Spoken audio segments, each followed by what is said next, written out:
लूका की किताब 19 अध्याय और 1 वचन से हम देखेंगे।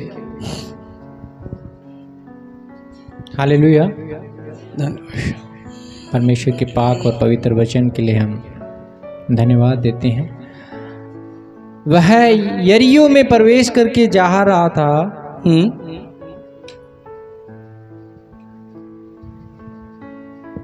हालेलुया। और देखो, जक्कई नाम एक मनुष्य था जो चुंगी लेने वालों का सरदार और धनी था। वह यीशु को देखना चाहता था कि वह कौन सा है, परंतु भीड़ के कारण देख न सकता था क्योंकि वह नाटा था।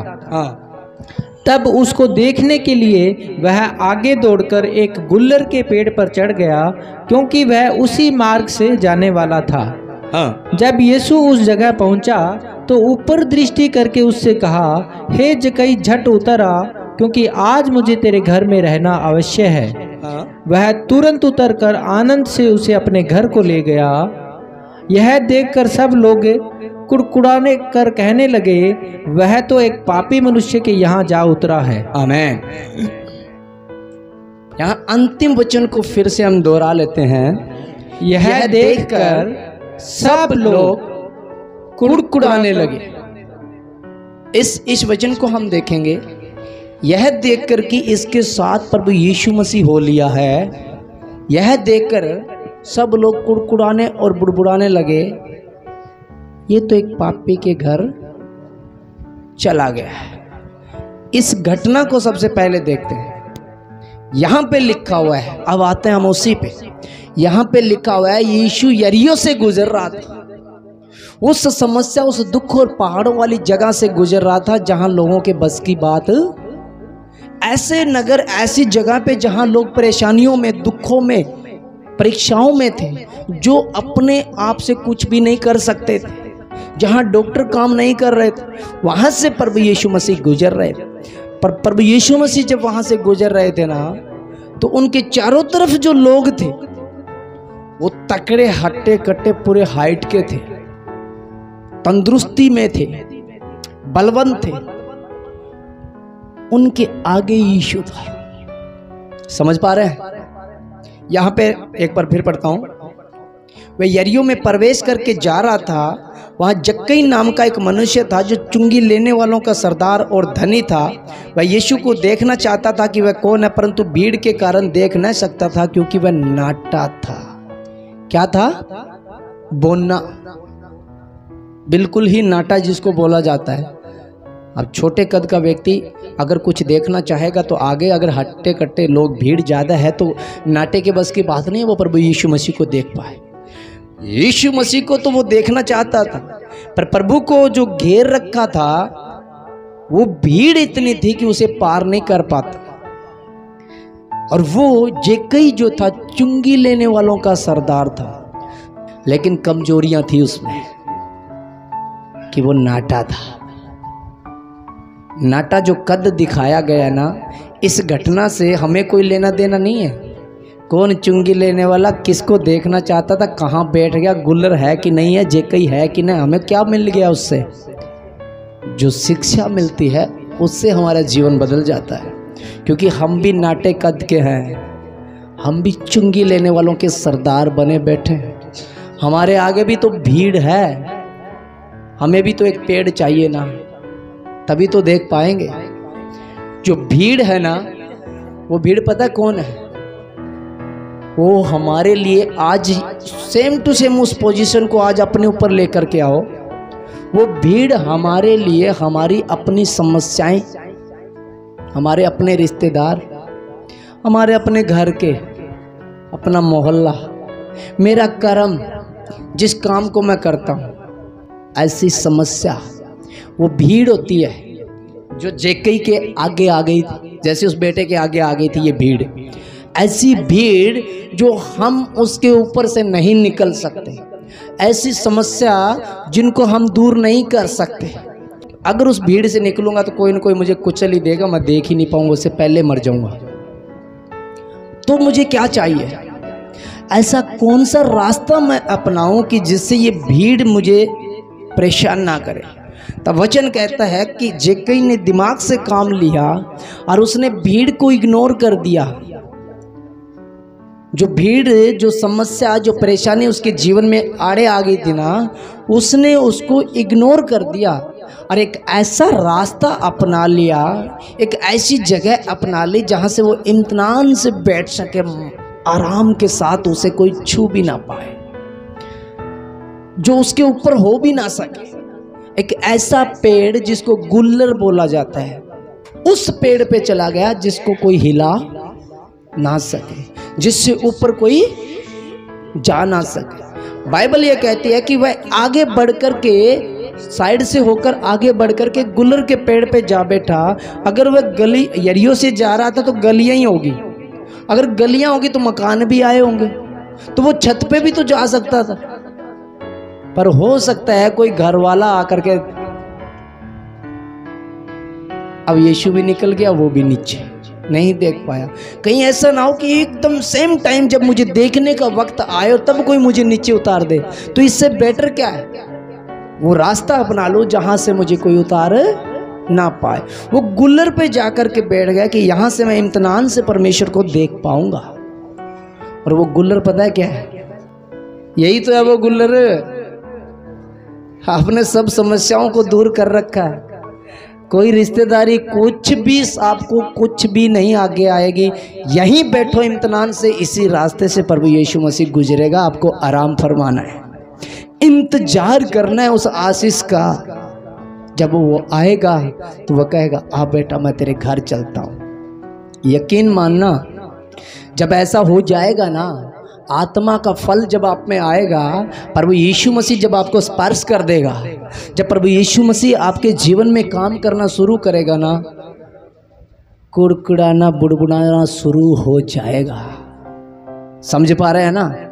हमारे वचन का मेन जो मोटिव था वो क्या था? लोग ये देखकर, किसके घर, ये तो पापियों के घर, लोग ये देखकर कुड़कुड़ाने और बुड़बुड़ाने शुरू हो गए थे। आज बन रहा है यह भगत, ये वही है, मेरे पड़ोस में ही रहता है, जानता हूँ इनके घर में क्या है, इनके वहाँ क्या है। ये कुड़कुड़ाहट बुड़बुड़ाहट क्या हो जाएगी, शुरू हो जाएगी। लेकिन आप आनंद करोगे, क्योंकि प्रभु यीशु मसीह आपसे कहेगा, मत डर, मैं तेरे। इतनी भीड़ प्रभु यीशु मसीह के पीछे चल रही थी, सोच के देखो, पूरी की पूरी भीड़ चल रही थी। कुछ एक तो ऐसे भी होंगे ना जिन्होंने हाथ के हाथ पकड़ के घेर रखा होगा, मैं आगे नहीं आने दूंगा, गुरुजी को मैं सेफ्टी दूंगा, बेल्ट जिसको बोलते हैं, हैंड बेल्ट। कोई खास एक व्यक्ति होता है, यहाँ से निकल के फेमस होता है, तो 4-5 लोग अपने हाथों को पकड़ के कवर कर लेते हैं ना, बीच में से कोई भीड़ ऊपर ना गिर जाए। ऐसे भी तो होंगे कि जो सुरक्षा दे रहे होंगे प्रभु को, प्रभु मैं तुझे सुरक्षित लेके यहाँ से निकल जाऊँ। सबको प्रभु ने इग्नोर कर दिया, चाहे होंगे वो बेल्ट देने वाले, होंगे वो कितने भी बड़े स्तंभ परमेश्वर के, लेकिन परमेश्वर ने उसे ग्रहण किया जो इम्तिनान से बैठ गया और उसमें एक लालसा थी, मुझे उसे देखना है। हालेलुया। वो पापी था, वो चुंगी लेने वालों का सरदार, यानी महापाप में फंसा हुआ था, क्योंकि जिस समाज के अंदर शैतान की आत्माएं घुस जाती है ना, जहाँ पे अनैतिकता, अनाज्ञाकारिता, जहाँ पे अशुद्धता, भरमाने वाली आत्माएं जब फंस जाती है, तो वो समाज, वो देश, वो राष्ट्र समाप्त हो जाता है। हम नीति वचन 14 अध्याय निकालेंगे और 34 वचन को हम देखते हैं। जाति की बढ़ती धर्म ही से होती है, हाँ, परंतु पाप से देश के लोगों का अपमान होता है। आमीन। जाति की बढ़ती, जाति वो जो परमेश्वर की कहलाती है, जाति वो जिसको परमेश्वर चुनता है, जाति वो जो एक राजपदाधिकारी समाज जिसको महायाजकों का चुना हुआ वंश जिसको कहलाया जाता है, वो उसकी बढ़ती किससे होगी? पढ़ें फिर से। जाति की बढ़ती धर्म ही से होती है। धर्म ही से होती है, और धर्म का मतलब होता है धार्मिकता। परमेश्वर का धर्म क्या है? धार्मिकता है। पहले तुम उसके धर्म और राज्य की खोज करो तो ये सब वस्तुएं तुम्हें मिल जाएगी। तो परमेश्वर का धर्म जो है वो धर्म है धार्मिकता। हम परमेश्वर के अनुकूल अपने जीवन को जीते हैं। जैसे वह ज्योति में है वैसे हम भी ज्योति में चलते हैं, तो सहभागिता रखते हैं। इस वचन को हम बार बार पढ़ते आए। जैसे ही वो परमेश्वर अपने जीवन को जीता है और वो हमसे कहता है, उसने हमें इन अन आज्ञाकारी सिस्टमों से बाहर निकलने के लिए बहुत से ऐसी जगह जगह व्यवस्था दी है कि आज्ञा को तो तू जानता है। पर यीशु मसीह ने कहा था आज्ञा तो तू जानता है, और क्या है? चोरी ना करना, व्यभिचार ना करना, अभद्रता न फैलाना, अधर्म के काम नहीं करने, अशुद्धता नहीं फैलानी, अपने जीवन को पवित्र और भावता व बलिदान करके रखना।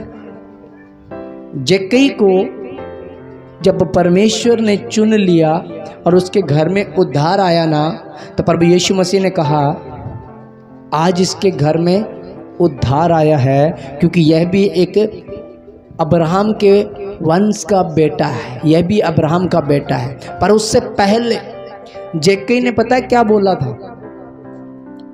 मैंने अपनी पूंजी में से आधी कंगालों को बांट दूंगा। मैं अपनी पूंजी जितनी भी उसमें से आधी कंगालों को, दरिद्रों को बांट दूंगा। और यदि मैंने किसी का अन्याय किया है तो उसका भी फेर दूंगा। ये दो शब्द, इनके मतलब को समझो पहले। मैं अपने जीवन की आधी पूंजी को, यानी कि जब परमेश्वर ने मुझे चुन लिया और मेरा उद्धार हो गया है, तो जो पूंजी मुझे अब मिली है अनंत काल का जीवन, जो मुझे परमेश्वर ने एक प्रतिज्ञा का जीवन दे दिया उस राज्य का, जो अब मुझे, जो प्रकाशन मुझे मिलता जा रहा है, जो ज्ञान, जो बुद्धि मुझे मिलती जा रही है, वचन कहता है मैं कंगालों को, यानी जो नहीं समझ पाते, जिनके पास नहीं है अनंत काल का जीवन, जिनके पास नहीं है वो परमेश्वर के अनुग्रह की आत्मा, जो नहीं है उस गुलर के पेड़ पे, उनको जा करके बताऊंगा, उनको दे दूंगा। हालेलुया। मैं अपनी पूंजी आधी उनमें बांट दूंगा जो प्रभु को नहीं जानते। हर एक व्यक्ति जो प्रभु यीशु मसीह की ओर से ग्रहण किया गया है और जिन्होंने प्रभु को उद्धारकर्ता स्वीकार कर लिया है, वो यदि जक्कई की तरह आनंद अगर करता है और उसका उद्धार हुआ है, तो वो ये कहता है मैं जहाँ भी जाऊँगा मैं तेरे नाम का प्रचार करूँगा, जो मुझे मिला है ना मैं कंगालों को बांटूँगा। हालेलुया। इसको समझना, तब उद्धार होगा। एक असली जो सच्चा विश्वासी है उसे कीमत चुकानी पड़ती है परमेश्वर के राज्य में जाने के लिए। बगैर मोल चुकाए बगैर कुछ भी नहीं मिलता, कुछ भी। कभी ये सोचते हैं ना कि सेंत मेंत पाया है, तो सेंत मेंत हमने एक ही चीज पाई और वो पाई है परमेश्वर से उद्धार। उसके लिए हमने लहू नहीं बहाया, उसके लिए हमने गर्दन नहीं कटवाई, उसके लिए हमने क्रूस नहीं उठाया, हमने आनंद मनाया है, लेकिन कीमत तो चुकानी पड़ेगी उसके वरदानों के लिए, उसके फलों के लिए। क्योंकि वहाँ पे ये लिखा हुआ है कि जाकर के भाग के पहले घर से और ले आओ ना, ऐसा तो लिख सकते थे, पर लिखा क्या हुआ है? जाकर के बाजार से मोल ले लो। यही तो लिखा हुआ ना। 10 कुंवारियों के वचनों को पढ़ा हुआ ना किसी ने, कि जब तेल कुप्पी का घट गया तो मूर्ख जो कुंवारियाँ थी बुद्धिमानों से कहने लगी थोड़ा थोड़ा हमारे वाले में डाल दो, हम भी फेरे देख लेंगे, हम भी माले का प्रोग्राम, रिंगमनी सेरेमनी जो भी होती है हम भी देख लेंगे। तो उसने कहा नहीं, जाकर के बाजार से मोल ले ले, कहीं ऐसा ना हो तेरी भी बंद और मेरी भी बंद, 10 को बाहर निकाल दे, है ना। तो मोल लेना पड़ता है, कीमत तो चुकानी पड़ेगी। और ये कीमत ही है जो आप आए हो ना, ये सेंतमेंत नहीं है, ये कीमत है। जब तुमने समय दिया प्रभु को, जब तुम किराया भर के आए, जब समाज से लड़ के आए, रिश्तेदारियों से ऊपर होके आए, और जो विरोध करते हैं उनके बीच में से निकल करके आए, घर परिवार को छोड़ करके जब तुम परमेश्वर के सम्मुख आए, तो ये कीमत ही तो है, मोल ही तो लिया जा रहा है। कितनी परेशानियां, कोई किसी का मामा नहीं आता, किसी का दादा नहीं आता, किसी का काका नहीं आता, कोई किसी के द्वारा विरोध के शिकार हैं सभी। तो ये कीमत ही तो चुकाई जा रही है। हम अपनी संसारिक खुशियों को कीमत ही तो दे रहे हैं। हम अपने समाज में लाडू बूंदी के प्रोग्रामों को कैंसिल करके संगति में आ गए। ये कीमत ही तो चुकाई जा रही है। क्या हो रहा है हमारे साथ? आज किसी न किसी को कोई इमरजेंसी काम के लिए जाना था, फिर जिसने उसके प्रभु को कीमती जाना तो उसने वो कीमती तो चुकाई है। हालेलुया। याद रखना, आप आम नहीं है। एक वचन और हम निकालें, पतरस की पुस्तक, पहला पतरस और उसका 2 अध्याय और 9 वचन। पर तुम एक चुना हुआ वंश और राज पदाधिकारी, याजकों का समाज और पवित्र लोग और परमेश्वर की निज प्रजा हो। पर तुम एक चुना हुआ वंश, राज पदाधिकारी, तुम्हारा अपना एक पद है, तुम उस राज्य के पद के अधिकारी हो। चुना हुआ मतलब समझते हैं आप? हालेलुया। चुनने का मतलब होता है बटोरना नहीं, काटना नहीं। गेहूं के खेत में जमींदार लोग अपनी गेहूं काटने जाते हैं और झट से काट करके बरोटे बना करके गेहूं निकाल करके आ जाते हैं। कोई ज़्यादा मेहनत नहीं हुई। पर असली मेहनत किसको होगी? जो बाली चुन करके लाता है और गेहूं बनाता है। गेहूं तो वो भी लाया जिसने बटोरा, जिसने काटा, और गेहूं वो भी लेकर के आ रहा है जो चुन के लेकर के आ रहा है। दोनों में मेहनत देखो कितनी है, और उसने कितनी मेहनत की होगी बाली को चुनने के लिए। परमेश्वर ने तुम्हें बटोरा नहीं है। याद रखना, वचन कहता है बुलाए हुए बहुत हैं पर चुने हुए थोड़े हैं। अब सुनो, परमेश्वर ने तुम्हें बटोरा नहीं है, लपेट के इकट्ठा नहीं किया। परमेश्वर ने इतनी मेहनत की है, इतनी ज्यादा मेहनत की है जितनी बाल चुनने वाले बच्चों को नहीं होती। इतनी मेहनत की है। तुम लोगों को उसने 1 लाख में से 1 को चुना है, या हो सकता है 1 करोड़ में से 1 को चुना है। समझ पा रहे हैं? आप जब अपने घर से निकलोगे ना, जब अपने गली मोहल्ले इधर उधर शहर बाजार की तरफ निगाहें डालोगे, तो आपको जब मसीह में कोई लोग नहीं मिलेंगे, आप अकेले पड़ जाओगे वहां पे, तब फख्र करना मैं चुन लिया गया हूं। हालेलुया। आप चुने हुए हैं परमेश्वर ने, इसलिए तुम एक चुना हुआ वंश हो। तुम इतनी मेहनत से परमेश्वर के द्वारा इकट्ठे किए गए हो, उसे तुच्छ मत समझो। तुम्हारे जीवन में उसका एक अपना मकसद है। तुम्हें किसी खास रीति के द्वारा बुलाया गया है। हम नहीं जानते, हम पे प्रकट नहीं है वो बातें कि वो हमसे क्या चाहता है, पर इतना जानते हैं वो जो भी चाहता है हमारे विषय में जो कल्पना करता है वो लाभ की होगी, हानि की नहीं हो सकती। वो कभी भी हानि की नहीं हो सकती। उसने हमें इतनी मेहनत करके लाखों करोड़ों की भीड़ में से एक एक को चुना है। उसने इस रीति, अद्भुत रीति के साथ, कल्पना नहीं कर पाओगे ऐसे परिवार बैठे जिसमें पूरा परिवार भरा हुआ, एक को ही चुना। एक छोड़ दिया जाएगा, एक ले लिया जाएगा। वह भेड़ों को बकरियों से अलग करेगा। 2 स्त्रियां चाकी पीसती होगी, सेम ही जोर लग रहा है, एक इधर खींच रही है एक उधर खींच रही है। आटा भी सेम ही है, सब कुछ है, सेम ही पाप है हमारा सबका। हम धर्मी नहीं थे कि हम चुन लिए गए। जैसे जगत पापी है ना, वैसे हम भी पापी थे, चक्की पे थे हम। जो वो कर रहे थे वही हम कर रहे थे। ये उसकी दया है कि नंबर हमारा आ गया। हालेलुया। समझ में आ रहा है? 2 चक्की पीसती होंगी, एक ले ली जाएगी, एक उसने क्या गुनाह कर दिया? चक्की तो वो पीस रही थी ना, तो उसने कौन सी रिश्वत दे दी? समझ में आ रहा है ना? उस पे दया की गई थी। उसमें काबिलियत नहीं थी, उसमें कोई खास बात नहीं थी, दोनों ही ठीक थी, पर उस पे दया की गई थी। आप दया की संतान है, आप अनुग्रह की संतान है, हम पे दया की गई है। हम में वो काबिलियत नहीं थी। और फिर अगर हम अपने आप को तुच्छ समझते हैं, फिर अगर हम अपने आप को उस पाप के अधिकारी कर देते हैं, बुराइयों में कुछ भी नहीं है, बर्बाद हो जाएगा जीवन। हकीकत मानना जो सुना जाता है ना, उसको समझना बड़ा मुश्किल हो। पढ़े इस वचन को। इसलिए कि जिसने तुम्हें अंधकार में से अपनी अद्भुत ज्योति में बुलाया है, हाँ, उसके गुण प्रकट करो। आमीन। पर तुम एक चुना हुआ वंश, राजपदाधिकारी याजकों का समाज, राजपदाधिकारी याजकों का, याजक जो होते थे वो परमेश्वर को भेंट चढ़ाया करते थे, उसकी वेदी के ऊपर उसकी इच्छाओं को पूरा करते थे।